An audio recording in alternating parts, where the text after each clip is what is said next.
Hey everybody, welcome back to the channel. It's your boy Night Phase, bringing you my Game of Thrones Season 8. This is Episode 5 review, spoiler review. We're just going to dive right into it because there's quite a lot to talk about, but I'm going to try to keep it as short as possible.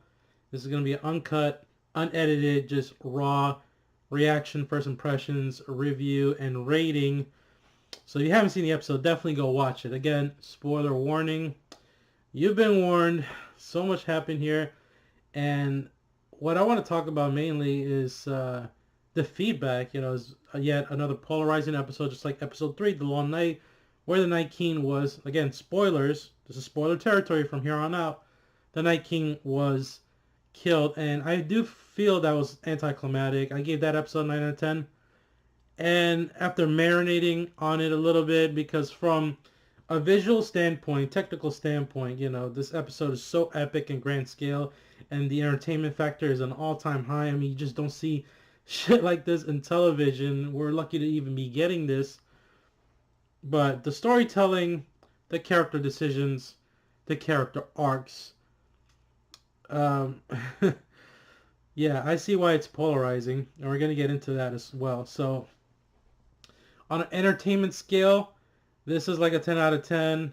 Characters and choices that they made here, I'm feeling like a 7. Like a 7 out of 10 for the character choices and storytelling and the writing. I know some people would just give it a 3 or a 1, which is, hey, I totally understand. I am not denying or faltering anybody who hated this episode or hated episode 3 or just feel like the writing hasn't been inconsistent. I totally get it. All right, but I try not to let other people's opinions influence my own. So I'm gonna stick with a 9 out of 10 for this episode. On everything, a 9 out of 10. That's my rating. Hey, take it or leave it. Just giving you my opinion. This is my opinion, of course. You don't have to agree with it, which is totally fine. I totally understand. But let's just get right into it. The decision to have Daenerys become the Mad Queen was abrupt. It was jarring. It was rushed, especially just the fact that she had a chance to not do that. And she did it anyway, and she kept on throughout the episode, which just shocked me. Basically, they turned her into Anakin Skywalker in Revenge of the Sith, where he just slaughtered, younglings out of nowhere. I'm just evil. I'm just Darth Vader, and I just accept that. Okay. I kind of just went with it. That's how I'm feeling right now. You just kind of got to go with the flow. I know for a lot of people that's hard to digest, and I understand that because, especially for book fans, I never read none of the Song of Ice and Fire books from George R. R. Martin. So, I can't give you my opinion from that perspective, but I totally get why people are disappointed by, especially this season. Just the payoffs in general don't feel earned, and I get that. And they kind of messed up Daenerys' character. I mean, I did like her character up until this season, where she started shifting towards kind of like the potential of being the Mad Queen, and I thought there'd be more build up to that, but no, we just dive right into this episode, and the catalyst of that, yeah, is Missandei's death. It's the death of her 2 dragons, her losing Jorah. Her thirst for the Iron Throne is like an all-time high. She can't quench that thirst. There's no Gatorade in the world that will quench that thirst. So she just gave in to her impulsive decision of just laying waste to King's Landing by breathing fire. And I did like the callback of Bran's vision of the dragon flying over King's Landing. We finally got to see that. I don't know if anyone noticed that. That was a cool visual touch there that I did appreciate. I was like, oh shit, But yeah, it's like, especially for the Daenerys Targaryen fans out there, I understand. I sympathize if you fucking hate the show right now. Because yeah, just the way they transitioned Daenerys' character into the villain now. She's the villain.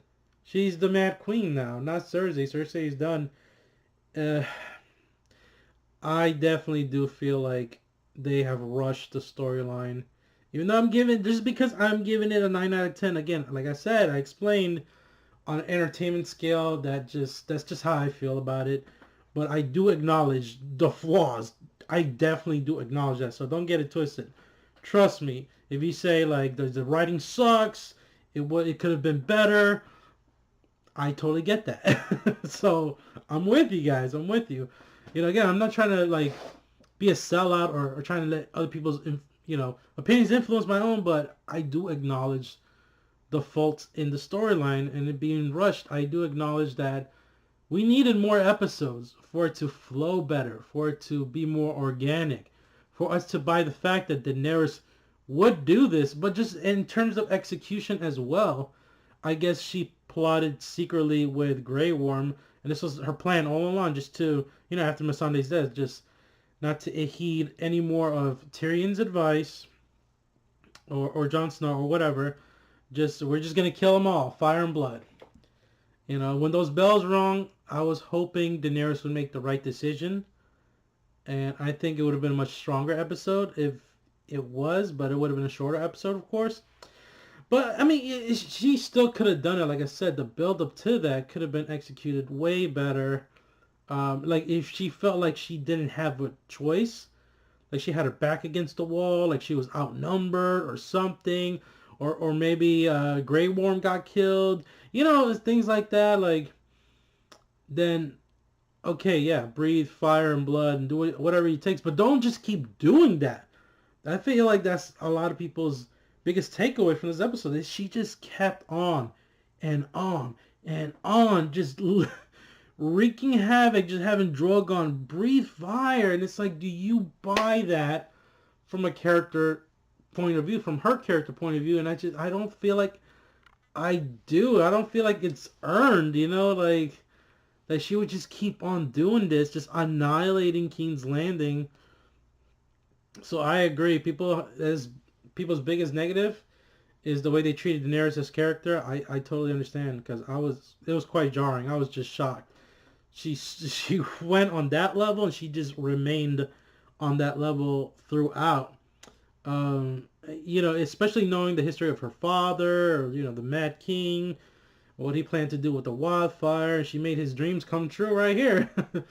And also with Jaime Lannister. Now I want to talk about this. This might be an unpopular opinion, but I was fine with how he went out. He has one of the best character arcs. Did it have the strongest close to his character arc? Maybe not, but I feel like it would have been too predictable if he would have just slayed Cersei and became the Queen Slayer, because everyone was predicting that, and that's what we were expecting. But for him to just go out with not killing her, I'm fine with. I accept it. Even though I'm gonna miss the hell out of Jaime, and it just bums me out that maybe if Cersei would have died and then he would have lived, I would have been fine with that even more. So I totally get that. I really don't give a shit about Euron. People are upset the way Euron went out. They were like, this character, he had to go. If that's how he went with Jaime killing him, so be it. I mean, it doesn't bother me as much as the Night King being stabbed by Arya, like by a fucking cheap sneak attack. Even though I love Arya, that still bugs me. So now this final episode, I already know it's not going to please no one. It's not going to satisfy no one, no matter what they do, no matter if they put the smartest people on earth to have written the last episode. It's still, yeah, the fandom is divided with Game of Thrones, which sucks, because I honestly did not want to post this review, but here we are. I just figured just give you my thoughts real quick. But my God, like, when that dragon was just breathing fire, demolishing everything, it was a sight to behold. I ain't gonna lie, I was in awe and just like in total shock throughout this whole episode. So the shock value was there. It was on an all-time high. Clegane Bowl was the best part of this episode easily, with the Hound versus the Mountain. The Mountain just crushing Qyburn's head. Oh my God. And then we got the callback with the Mountain gouging out, pressing his thumbs in Oberyn's eye sockets. He did the same thing with the Hound. Oh, that was so painful to watch. But the way he went out, he stabbed him in the fucking head. I mean, Franken Mountain does not go down scary. I mean, especially when he took the helmet off and you see how he looks like. And he basically looks like Darth Vader from Return of the Jedi when Luke unmasked him. That's how he looks like. Couldn't help but think of Vader from Return of the Jedi. Um, dude was freakishly scary. He's like a fucking zombie. He just keeps coming. So clicking ball easily the best part. I was scared for Arya, but she had plot armor on, which was kind of getting repetitive. I do admit. At first, I was like, "Oh my god, this is intense." She's in peril. What? Like she's in grave danger. What if Daenerys like breathes fire on Arya, unintentionally killing her? Well, intentionally, she's just trying to kill all the innocent people. Like, what the fuck? But I'm glad she didn't go out that way, and Arya. And I'm glad Arya wasn't the one to kill Cersei. Thank God.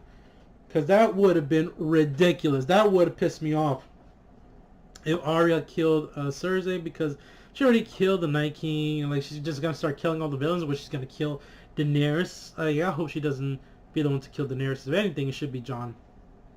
And even though they may be predictable, I mean, how else can they end this unless they have Daenerys just kill all the Starks and just piss us off? I hope that doesn't happen. That would be the most bullshit fucking ending of Game of Thrones. I think that is when I'm out if all the Starks die come this final episode. But I don't think it will. I think it will just play very predictable traditionally, where Jon and everybody basically is gonna plot against her. They're gonna plot to kill Daenerys come the next final episode. Can't believe the final episode of this entire show. It's all build up to this, people. It's crazy. The battle itself, I was kind of like perplexed when Daenerys came down with her dragon and managed to dodge all the scorpion giant arrows all of a sudden. I mean, the argument could be made that the previous episode, she didn't see it coming, even though she was at a high advantage point. She just had to look down. Oh, there they are. There's Euron, but whatever. That was another criticism, which I totally get. Trust me, we're here, guys. Like, if you did not like this episode, we are here, okay? All right, it's like I'm reading everyone's like comments and seeing their reactions on the Stardust app, where you can post your own reactions. I love the community, and I totally get all my friends, all my followers, their criticism for this episode. Even Jeremy Johns gave it a 2. I gave it a 5 out of 5. I dropped it down to a 4, but that's where I stand. Like, so it's like a 9 out of 10 still for me. Because I won't deny, I was like, I was in shock, but I was thoroughly entertained. It entertained me. It wasn't like, it's hard for me to give the show like a bad rating because like of character and writing decisions that I do acknowledge that are not the best in the best interest of these characters, which I do recognize. It's just like, it was so epic. Just, I guess that trumps over the critical lens, of, oh, this is bad writing. Oh, these character arcs are poorly done, which I do acknowledge. Again, I feel like I will be more critical of this seeing the last episode and going back and rewatching this entire season, and then like kind of like The Last Jedi, where my first impressions of Star Wars The Last Jedi I were fairly high. Like, I put it on a high pedestal when I first saw it. I was like, because it subverted my expectations, and which I was not expecting, even though a lot of the decisions in The Last Jedi were very polarizing. Yeah, very polarizing. So it was like, it was at a 9.5, then it dropped to a 9, and then I just settled to like, I guess an 8 out of 10 with The Last Jedi. I still do enjoy the film. I don't hate it. I know a lot of people fucking hate that movie, and I understand some of the criticism with The Last Jedi as I do with this episode or this season in its entirety.